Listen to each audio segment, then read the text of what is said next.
भक्त जनों, गुरु नानक देव जी इस संसार में लोगों का उद्धार करने के लिए ही आए थे। उस समय एक ऐसा ठग था जो सज्जन बनकर, भला पुरुष बनकर लोगों की लूट खसूट किया करता था। जिस समय गुरु नानक देव जी ने राय बुलार को उपदेश दिया कि तुम अपने स्वरूप का चेतन करो, तुम्हारा जन्म मरण खत्म हो जाएगा, तो गुरु नानक देव जी अपने माता पिता और राय बुलार को मिलकर कुछ दिनों के पश्चात भाई बाले और मर्दाने को साथ लेकर तलवंडी से चल पड़े उस सज्जन ठग को उपदेश देने के लिए। रास्ते में पता चला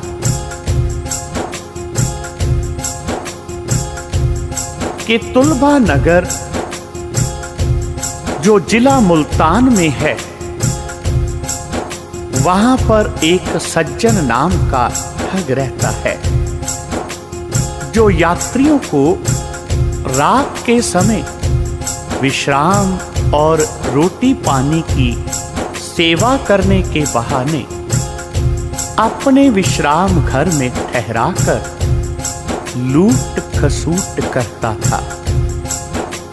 उसका यह बुरा कर्म सुनकर गुरु जी भी भाई बाले और मर्दाने के साथ उसको सीधे रास्ते पर लाने के लिए उसी तरफ चल पड़े और उसके नीचों वाले हाव भाव देखकर गुरु जी ने उसको बुरे कामों से हटाने के लिए यह शब्द उच्चारण किया जो श्री गुरु ग्रंथ साहिब के पेज 729 पर दर्ज है।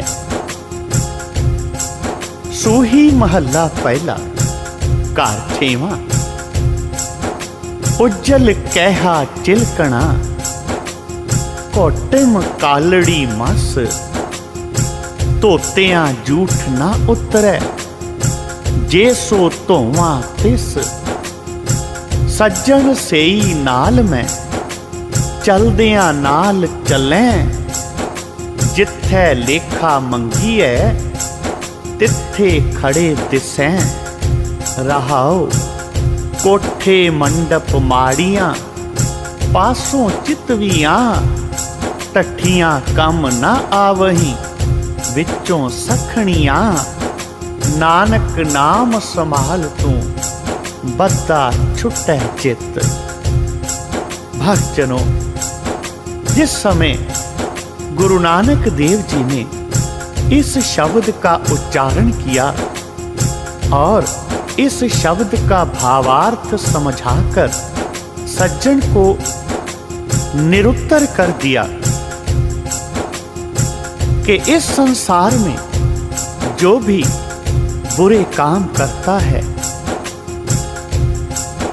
भले पुरुषों को धोखे में रखकर उन्हें लूटता है और ऐसा धन कमाकर अपनी जीविका चलाता है, वह जन्म और मृत्यु के चक्र में फंसकर इस संसार में बार बार आता और जाता है।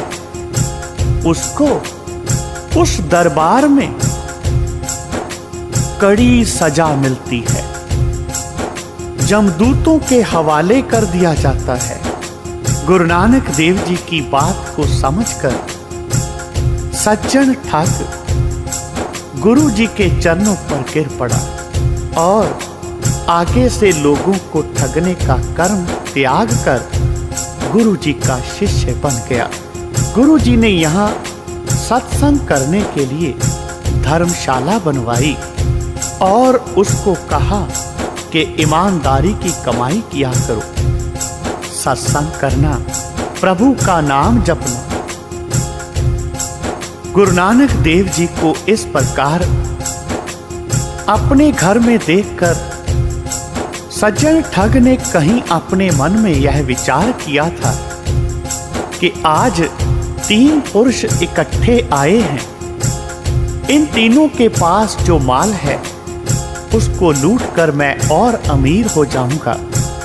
परंतु वह यह नहीं जानता था कि ये जो पुरुष है ये कोई साधारण पुरुष नहीं, यह तो ईश्वर का अवतार है। गुरु नानक देव जी को देखकर, उनके वचन सुनकर वो ठग सज्जन बन गया। जहां जहां भी गुरु नानक देव जी ने अपना पैर रखा वह जगह पूजनीय हो गई।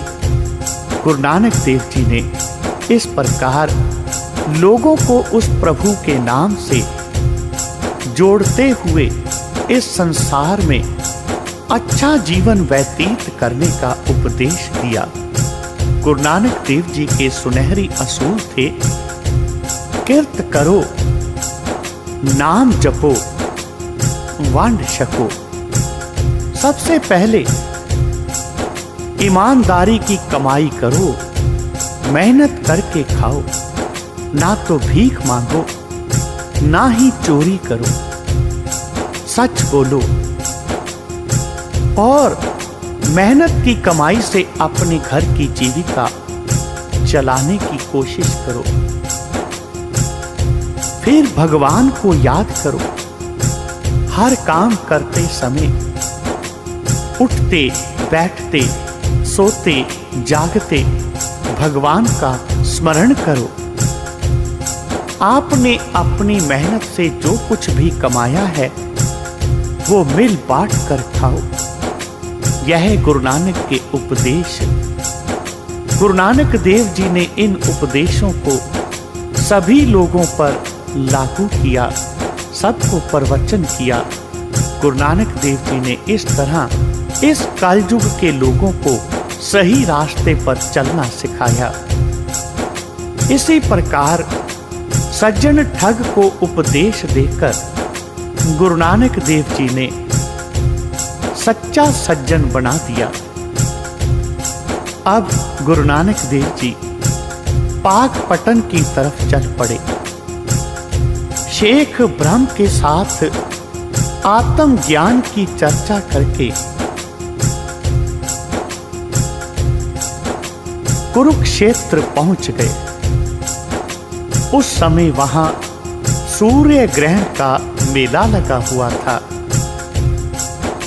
जिसलिए लोग दूर दूर से आए हुए थे। गुरुजी भी वहां सुनहरी सरोवर के दूसरे किनारे डेरा डालकर बैठ गए। एक राजकुमार जो हिरण का शिकार करके आ रहा था, उसने अपना शिकार गुरुजी की भेंट कर दिया कि इसकी खाल से आप अपना आसन बनवा लेना। परंतु गुरुजी ने अपने सच्चे मिशन के प्रचार के लिए उस हिरण को देग में डालकर पकने के लिए रख दिया। उधर जब सूर्य ग्रहण का समय हुआ तो लोग आग पर पकती हुई वस्तु को देखकर इकट्ठे हो गए। कुछ लोगों का समूह, जिनकी अगवानी नानू नाम का पंडित कर रहा था, उनको जब पता चला कि इस बर्तन के अंदर मांस पक रहा है, तो उसने गुरुजी पर कई प्रकार के प्रश्न किए कि आप साधु हैं, आपका धर्म साधु धर्म है, और इस सूर्य ग्रहण के पवित्र समय आपने यह मांस जैसी बुरी वस्तु को क्यों अग्नि पर रखा हुआ है? गुरु जी ने अपने पक्ष की सिद्धि के लिए उस समय यह शब्द उच्चारण किया। श्लोक महला पहला। पहला मासो निम्या, मासे अंदर वास, जी पाए मास मोह मिलिया, हड चाम तिन मास, मासो बाहर कटिया, मम्मा मास गिरास। कि सब कुछ मांस से ही बना हुआ है, हम भी मांस से ही बने हैं। जहां पर हमारा जन्म हुआ, जहां पर हमारा ये शरीर तैयार हुआ, मां का वो गर्भ भी मांस से ही बना हुआ था। हम इस संसार में मांस से ही पैदा होकर मांस के रूप में आए हुए हैं। जिस समय यह सारा शब्द सुना, पंडित नानू के कपाट खुल गए। गुरु जी को नमस्कार किया और साथियों को कहा कि यह कलयुग में अवतार होकर आए हैं, इन्हें नमस्कार करनी ही बनती है। अब इस स्थान पर एक साधारण गुरुद्वारा पहली पातशाही करके प्रसिद्ध है। बोलो भाई जी वाहे गुरु, वाहे गुरु, वाहे गुरु।